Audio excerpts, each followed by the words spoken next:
예수님께서 그에게 이르시되 너는 내 마음을 다하고 혼을 다하고 생각을 다하여 주 내 하나님을 사랑하라. 이것이 첫째가 하는 큰 명령이요 둘째 명령은 그것과 같으니 곧 너는 내 이웃을 너 자신과 같이 사랑하라 이니라. 모든 율법과 대언자들의 글이 이 두 명령에 매달려 있느니라 하시니라. 주님은 모든 율법이 하나님을 사랑하고 이웃을 사랑하라고 하는 이 두 가지 명령에 매달려 있다라고 말씀하셨고, 야고보서 2장 8절은 하나님을 사랑하는 사람은 이웃을 사랑하는 것으로 자신의 믿음을 드러낸다고 말하고 있습니다. 그러나 율법주의자들은 하나님께서 율법을 주신 그 목적에 대해서는 관심이 전혀 없어요. 그래서 하나님에 대한 사랑만 강조해요. 하나님 말씀만 지키면 된다라고 생각을 하죠. 이웃 사랑은 강조하지 않습니다. 여러분, 율법은 나도 다른 사람들과 똑같이 어쩔 수 없는 죄인이구나 라는 그 사실을 깨닫게 해주는 데 목적이 있는 것이지 사람을 함부로 판단하고 정죄하고 있는 것이 아닙니다. 맞습니까? 예수님께서도 현장에서 가늠하다 붙잡힌 여자를 정죄하지 않으셨어요. 너희 중에 죄 없는 자가 먼저 돌을 치라. 그런데 저와 여러분이 누군가를 율법으로 정죄하고 단죄한다면 거기에는 어떤 의도가 숨겨져 있을까요? 내가 저 사람보다 더 낫다라는 것을 증명하기 위한 그런 의도가 숨겨져 있다고 볼 수 있지 않겠습니까? 율법은 그 자체로 선한 것입니다. 맞죠? 율법은 그 자체로 선한 거예요. 그런데 율법주의는 악한 거예요. 그러나 저와 여러분이 진짜로 두려워해야 하는 것은 율법주의가 아니라 하나님의 율법을 가볍게 여기는 우리의 태도입니다. 그래서 주님이 뭐라고 말씀하시는가 하면 내가 율법이나 대언자들의 글을 폐하러 온 줄로 생각하지 말라. 나는 폐하러 오지 아니하고 성취하러 왔노라. 주님은 율법을 폐하러 오지 않았습니다.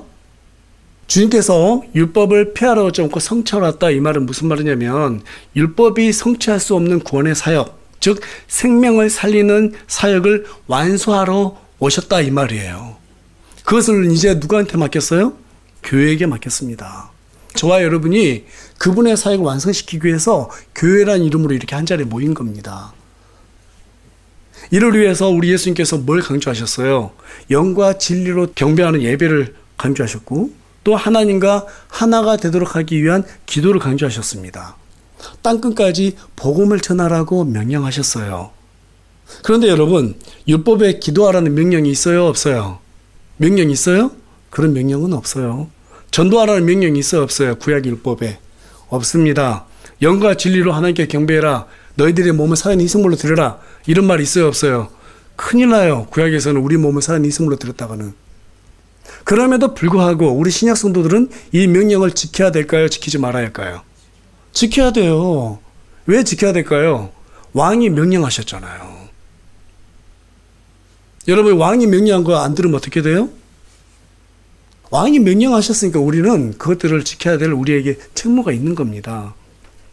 우리 예수님께서 왜 이것들을 명령하셨는가 하면 이 모든 것들이 영과 진리로 드리는 이 예배, 우리가 주님과 하나가 되기 위해서 시간을 정해놓고 하는 기도, 사람들에게 복음을 전하는 전도, 공통점이 뭐예요? 사람을 살리는 거예요. 사람의 생명을 살리는 일이에요. 그렇기 때문에 이 부분 우리가 게을리하면 될까요? 안 될까요? 안 되는 거예요. 생명을 살리는 일은 율법을 뛰어넘는 일입니다.